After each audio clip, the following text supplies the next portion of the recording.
Jokal toujours.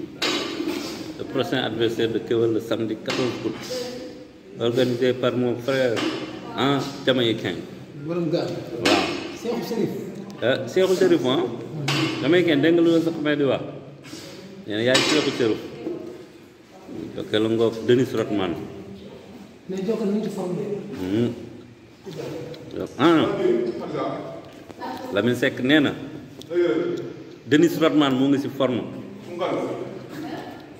mais Lamine d'accord nga si waa ji comme Denis Rodman. D'accord naa ci. ne moom comme Denis Rodman quoi lugu Denis Rodman la andi. waaw. Jokal lii lu day moo la. moo taxit. ak nu ngi noonu si bagage yi. ay weñ de. ay lii de su ko Lamine Seck takkoon.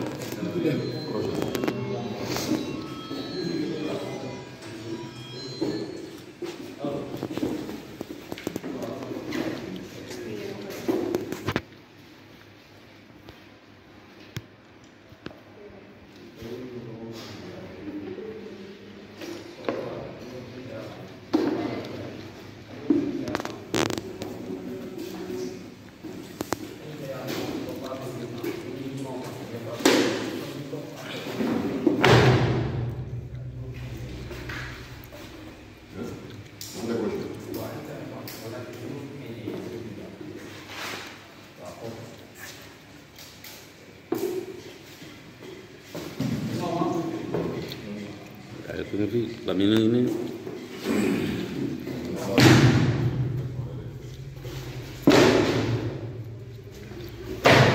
mu ngi puus pono bi de nga ne waaw mu ñëw dimbali ko si puus bi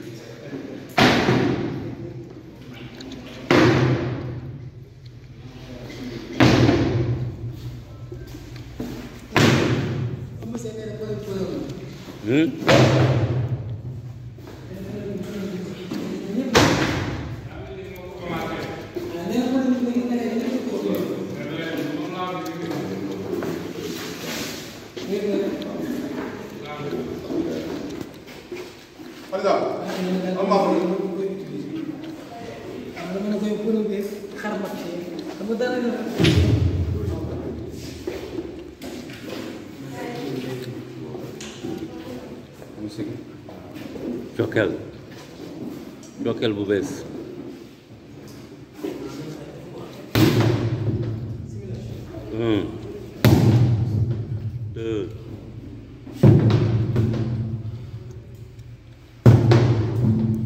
marfa bi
Matar Ndiaye la doon nuyoo noonu Matar Ndiaye nee na ko mooy Rocky Balboa numéro 2.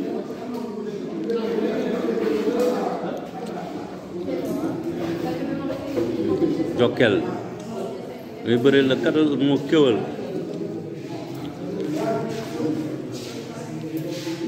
ñu wax ak mu ne grisam